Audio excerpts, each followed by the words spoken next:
In this video, I'm going to show you how to make a grid for Adobe Illustrator CC on iMac computer. So the first thing is real simple.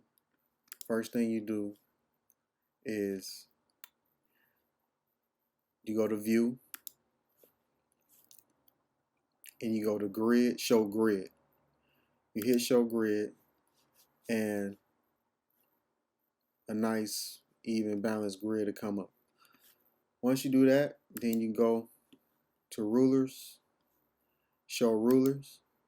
Once Rulers is up, you take your selection tool and hit the ruler and hold down until you see a line coming down while you're dragging your selection tool. Once you see the line, you just put this line anywhere you want that's comfortable for you as far as measurement of the picture that you are drawing and for your drawing as well. I'm gonna put it like right there at the bottom. You just constantly do this over and over again until you have a nice size grid for your artwork and your picture. You do the same thing on the left side. You take your selection tool, hold down, and drag.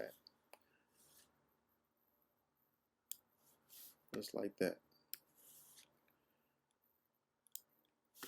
You just keep going on, and once you finish, it should look something like this. You take all this stuff off.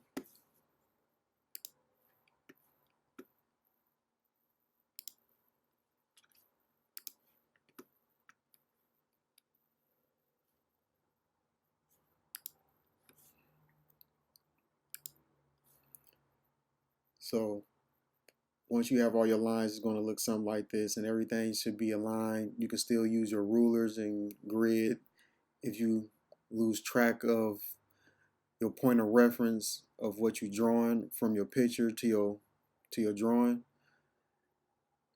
and everything should be fine after that. I think it's going to work like a charm because I know it's going to work like a charm for me. So thank you for your time.